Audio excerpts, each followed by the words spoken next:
नमस्कार, एचबीसी विशेष में आपका स्वागत है। मैं हूं नितांशा। विशेष में आज की शुरुआत हम राजधानी जयपुर से करेंगे, जहां एक पैर खोने के बाद रिक्शा चालक सोना सिंह ने बेरोजगार बैठे लोगों के लिए एक नई मिसाल पेश की।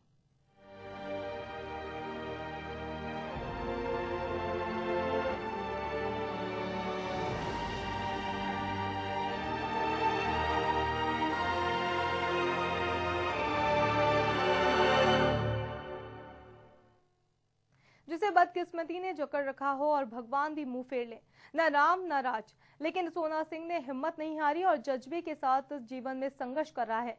सोना सिंह कहते हैं, फौलाद की मूरत भी पिघल सकती है, पत्थर से भी रसधार निकल सकती है। अगर इंसान पे आ जाए तो कैसी भी हो किस्मत बदल सकती है।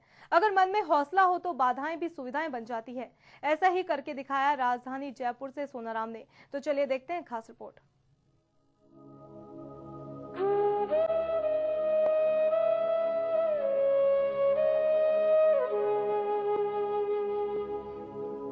जब दो पैरों से कोई सवारियां बैठाकर रिक्शा खींचता है तो उसे कहते हैं कि ये इसकी खून पसीने की कमाई है।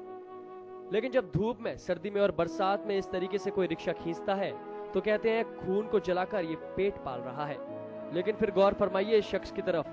अब शायद आपके समझ में आ ही गया होगा कि ये शख्स अपना एक पैर जवानी में ही खो बैठा है और विडंबना ऐसी रही कि एक हाथ की 2 उंगलियों को भी गवा बैठा। जब कोई एक पैर से रिक्शा चलाए तो इसे क्या कहेंगे, लेकिन इस शख्स ने हिम्मत नहीं हारी और अपने जज्बे के साथ हौसलों की एक नई उड़ान भरी। इस शख्स का नाम है सोना सिंह। आज से तकरीबन 20 साल पहले सोना सिंह आरा मशीन पर काम करता था। इस दौरान उसके साथ एक हादसा पेश आया जिसमें सोना सिंह ने अपना एक पैर गंवा दिया। लेकिन कुदरत का खेल देखिए कि परिवार में कमाई का कोई भी आसरा नहीं। उसके बाद भी सोना ने कभी भी किसी के आगे हाथ नहीं फैलाए, बल्कि उन लोगों के लिए एक चुनौती बने जो बदकिस्मती का बहाना लगाकर बेरोजगार बैठते हैं। हालांकि सोना का तकदीर ने तो साथ नहीं दिया, लेकिन मेहनत के बल पर आज बेरोजगार बैठे लोगों के लिए एक मिसाल बनकर सोना ने रिक्शा खींचना शुरू किया। सोना का जज्बा देखिए, आम रिक्शा चालकों की तरह ही 3-4 सवारियों को ढोता है। सोना अपने एक पैर और मजबूत इरादों के साथ जीवन में संघर्ष कर रहा है और जो लोग बेरोजगार हैं उनके लिए एक बड़ी चुनौती साबित हुआ है।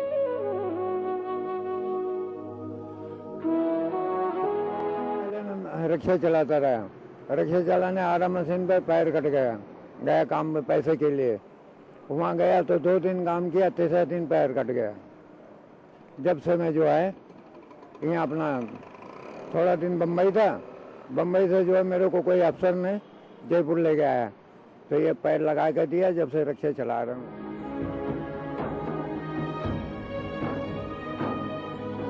सोना सिंह 2 बच्चों का पिता है। इनमें से एक बेटी की शादी वो कर चुका है और दूसरा बेटा उसका स्कूल में पढ़ रहा है।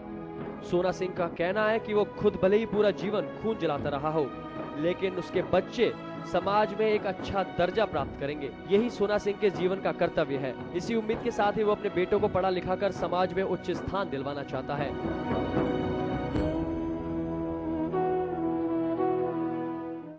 150, 150, 150 से ज्यादा। में कौन कौन है आपके? बच्चे हैं। कितने बच्चे हैं? दो बच्चे हैं। वो क्या करते हैं? एक बच्ची एक बच्चा है। बच्ची की शादी कर दिया, वो अपने घर है और बच्चा जो है स्कूल पढ़ रहा है इस टाइम।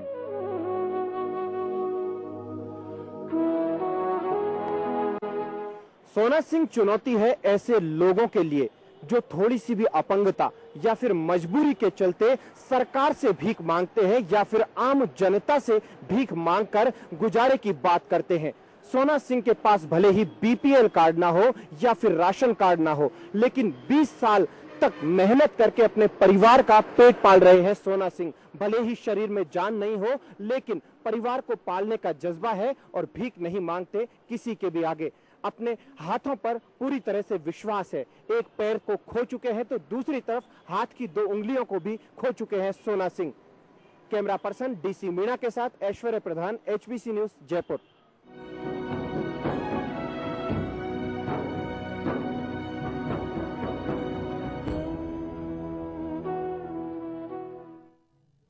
आज बात की जा रही है जयपुर के सोना सिंह की, जिनके एक पैर नहीं होने के बावजूद उन्होंने अपनी हौसलों की उड़ानों को बनाए रखा, अपने हौसलों के पंखों को बिखरने नहीं दिया, उन्हें फैलाकर वो उड़ रहे हैं और अपने भविष्य को उज्जवल बना रहे हैं। इसी पूरे मामले को लेकर बात करते हैं जयपुर के संवाददाता ऐश्वर्या से।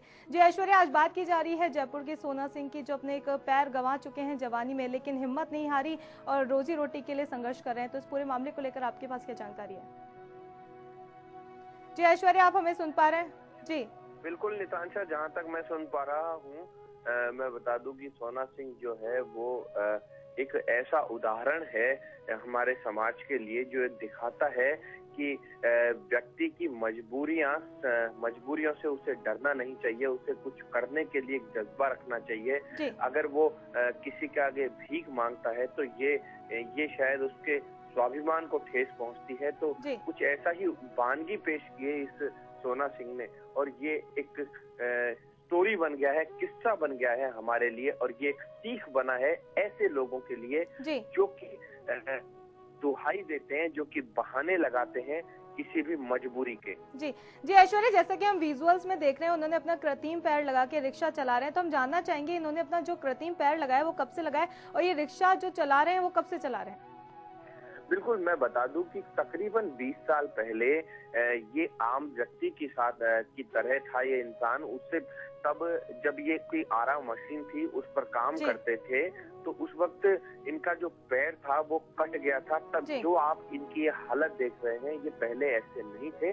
सोना सिंह शायद पहले आम आदमी की तरह इस तरह से कुपोषित, बीमार या फिर एक मजबूर इस तरह से नहीं दिखता था। उसका भी यही कहना था कि पहले मैं भी आपकी तरह हट्टा कट्टा था, लेकिन अब जो रिक्शा चलाता हूँ एक पैर से, तो आज मेरी स्थिति ये है, लेकिन मैं डरूंगा नहीं, मुझे मेरे बच्चों को पालना है। आराम मशीन से इसका पैर कट गया था और 2 पैरों की उंगलियां हैं, 2 हाथों की उंगलियां हैं, वो भी कट गई थी। एक हाथ में 3 उंगलियां हैं और एक पैर कटा हुआ। उसके बावजूद हिम्मत नहीं हारी। कुल मिलाकर एक बेटे की शादी की रिक्शा चलाते हुए, और उसके बाद अब बेटे को पढ़ा रहे हैं। इनका कहना है कि बेटे को भी समाज की मुख्य धारा से जोड़ूंगा, उसको पढ़ाऊंगा लिखाऊंगा। मैंने जो दुख झेले हैं बेटे को नहीं झेलने दूंगा, भीख नहीं मांगूंगा। मेरा बेटा स्वाभिमान से समाज में खड़ा होगा। जी ऐश्वर्या, नॉर्मली जिनके पैर नहीं होते वो कभी सोच भी नहीं सकते हैं कि रिक्शा चलाने जैसा वो अपना काम करेंगे अपनी रोजी रोटी के लिए, लेकिन यहाँ सोना सिंह ने एक मिसाल कायम की है। तो किस तरह की कोई परेशानी नहीं आती उन्हें रिक्शा चलाने में सवारियों को बिठाकर? नितांशा, यही सवाल हमने पूछा था उससे, सोना सिंह से, लेकिन सोना सिंह का कहना था कि बाबूजी पेट सब कुछ सिखा देता है। बस ये सवाल सुनते ही फिर मेरे जहन में दूसरा सवाल नहीं आया। पेट का मतलब ये था कि सोना सिंह की जब बीवी, उसका पैर कट चुका था, तो बीवी देख रही थी उसका चेहरा, उसके 2 छोटे बच्चे उसका चेहरा देख रहे थे कि अब घर का खर्च कैसे चलेगा, क्योंकि घर में कोई दूसरा आसरा नहीं था। और इस देश की एक बड़ी विडंबना है कि दूसरे देशों के घुसपैठिए यहाँ पर आ जाते हैं, उनके राशन कार्ड बीपीएल कार्ड बन जाते हैं। लेकिन जब उत्तर प्रदेश से 20 साल पहले वो जयपुर में रहने आया था, तो उसका आज तक ना कोई राशन कार्ड है, ना कोई बीपीएल कार्ड है। ऐसे में आप अंदाजा लगा सकते हैं किस कदर परेशानी झेलता होगा सोना सिंह का परिवार और खुद सोना सिंह। ये एक सोचने की बात है। इस देश में बड़े अजीब से हालात रहते हैं, और जो दबे कुचले इस तरह के लोग रहते हैं या जो परेशानियों में होते हैं, उनकी शायद सरकार तो नहीं सुनती है कम से कम।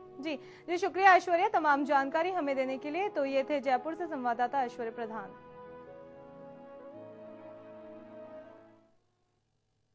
एचबीसी विशेष में फिलहाल वक्त एक ब्रेक का, बने रहिए हमारे साथ।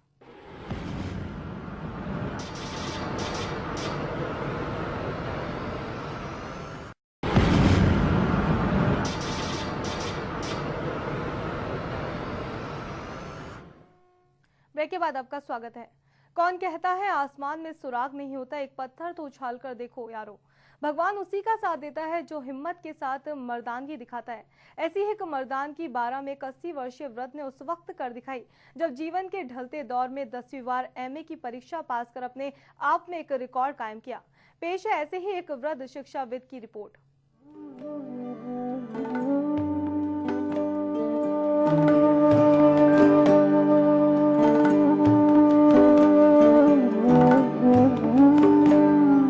उम्र के अंतिम पड़ाव पर जहां आदमी के हाथ पैर पूरी तरह निढाल होकर दूसरों के सहारे दिन गुजारने को मजबूर होते हैं। ऐसे हालातों में अगर कोई व्यक्ति हिम्मत के साथ आगे बढ़ने की ठान ले तो वो आम लोगों के लिए प्रेरणा पुरुष बन जाता है। बारा के ये महाशय जिनकी उम्र 80 वर्ष हो चुकी है और आज भी अपने निजी विद्यालय के माध्यम से बच्चों को शिक्षा देने का कार्य करते हैं। इन्हें इस उम्र में भी पढ़ाई का ऐसा जुनून सवार है कि इस वर्ष उन्होंने 80 वर्ष की आयु में भी 10वीं बार एमए की परीक्षा को उत्तीर्ण करके अपने आप में एक रिकॉर्ड कायम किया है। इस बारे में उनके पुत्र का कहना है कि वो अपने पिता की इस हिम्मत को खुद के लिए और आम लोगों के लिए प्रेरणादायी मानते हैं। उम्र के अंतिम पड़ाव में भी व्यक्ति को दूसरों के सहारे नहीं रहकर खुद की हिम्मत के साथ चलना चाहिए।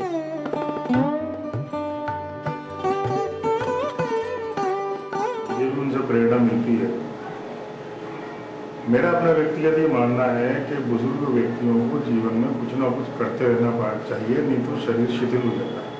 उन्होंने शिक्षा का क्षेत्र चुना, शुरू से वो शिक्षा के क्षेत्र में है और शिक्षा के क्षेत्र में ही उन्होंने जो है समाज की सेवा की है और आज भी वो इसी क्षेत्र में रहकर और समाज की नहीं तो कम से कम अपने ज्ञान वृद्धि के लिए और अपने ज्ञान वृद्धि के माध्यम से समाज के लिए कुछ ना कुछ कर रहे हैं। तो ये एक समाज के लिए प्रेरणा की बात है कि समाज के प्रत्येक व्यक्ति को, चाहे वो किसी भी अवस्था का हो, उसको समाज के लिए किसी न किसी क्षेत्र में कुछ ना कुछ करते रहना चाहिए।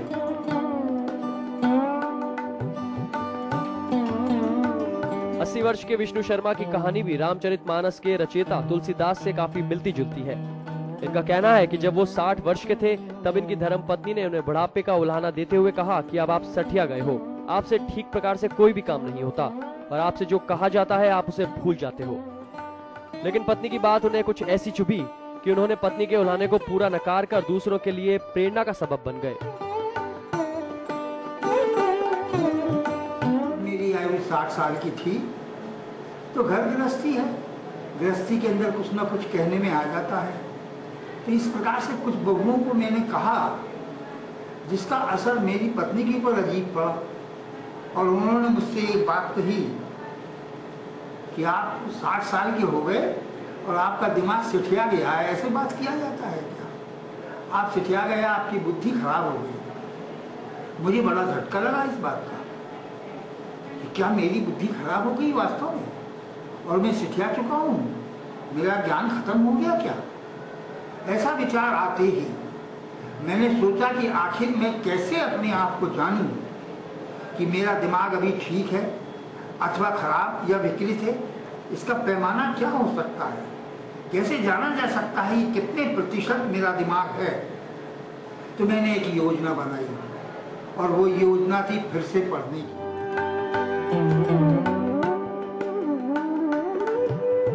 लगातार 9 बार कई विषयों में एमए उत्तीर्ण करने के बाद इस वर्ष विष्णु शर्मा ने 10वीं बार एमए की परीक्षा पास की। इसके पूर्व ये बुजुर्ग महाशय एलएलबी, आयुर्वेद रत्न, साहित्य रत्न, बीजेएमसी जैसी कई परीक्षाएं उत्तीर्ण करके बच्चों को शिक्षा से जोड़ने की दिशा में निजी विद्यालय से जुड़े हुए हैं। लेकिन अब इन महाशय की इच्छा महावीर खुला विद्यालय से 11वीं डिग्री के लिए नवीन विषय गांधी एवं शांति आंदोलन की पूर्वाध परीक्षा में सम्मिलित होने की है। इनका कहना है कि उन्होंने अपनी सारी डिग्रियों की एक फाइल बनाकर हरियाणा प्रांत के गुड़गांव में स्थित Limca book of world record के कार्यालय में भिजवाई है और उन्हें उम्मीद है कि उनके इस रिकॉर्ड के बाद उन्हें Limca book of world record में जगह मिल ही जाएगी।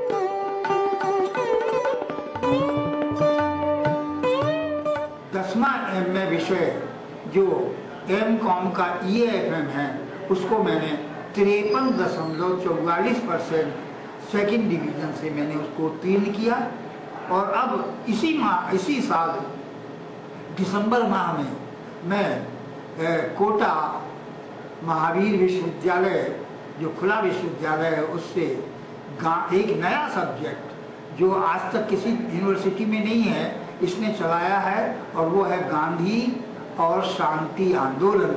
उस पर वो एमए का कोर्स है, उसकी परीक्षा में प्रीवियस की देने वाला हूँ और तब मुझे मालूम पड़ेगा कि 80 साल की उम्र में भी मैं ठीक हूँ कि नहीं है।